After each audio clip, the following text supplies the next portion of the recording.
सर्वांना जय शिवराय। आताची सर्वात मोठी आणि सर्वात धक्कादायक बातमी समोर आलेली आहे। जरांगे पाटलांच्या हत्येचा कट रचण्यात आलेली माहिती आहे आणि त्यानुसार गंगाधर भाऊ काळकुटे जे जरांगे पाटलांचे अत्यंत विश्वासू आहेत त्यांनी जालना पोलीस स्टेशन मध्ये एफआयआर दाखल केली आणि त्या आधारावर पोलिसांनी कारवाई करत 2 आरोपींना तात्काळ अटक केलेली आहे।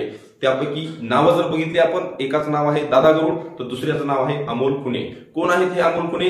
मनोज दादा जरांगे पाटील यांचे खूप जुने असलेले सहकारी म्हणजेच अमोल खुने आणि पोलिसांकडे त्यांच्या विरोधात जे सबळ पुरावे आहेत त्या आधारावर त्यांनी ती अटक केलेली आहे। महाराष्ट्र हादरवून टाकणारी ही जी बातमी आहे त्यामुळे महाराष्ट्रातील तमाम मराठा सेवक आणि 18 पगड जातीतील सर्व बांधव प्रचंड आक्रोश करत आहेत की तुम्ही अशा प्रकारचा हत्याचा कट रचूच कसा शकता। जरांगे पाटील यांनी सुद्धा ताबडतोब पत्रकार परिषद घेऊन इशारा दिलेला आहे।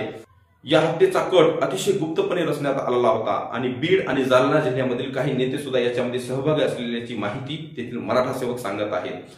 आता हा नुसता हत्येचा कट जरी रचण्यात आला तरी तो फोडण्यात आला म्हणजे एवढ्या प्रकारे मराठा सेवकांचं जाळं या महाराष्ट्रामध्ये विणल्या गेलेलं आहे। ही एक चांगली बाब आहे। जरांगे पाटलांच्या केसाला जरी धक्का लागला तर फार मोठा संघर्ष या महाराष्ट्रामध्ये उफाळून येईल ही गोष्ट मात्र नक्की आहे। त्यामुळे पोलीस प्रशासन अतिशय हाय अलर्टवर असून योग्य ते प्रकारची कारवाई करत आहे। महाराष्ट्रामधील तमाम मराठा सेवक आणि 18 पगड जातीतील सर्व बांधव जरांगे पाटील यांच्या सकुशलतेविषयी किंवा सुरक्षेविषयी चिंतित आहेत आणि सरकारला असं आवाहन करत आहेत की त्यांच्या सुरक्षिततेविषयी योग्य ती काळजी त्यांनी घ्यावी।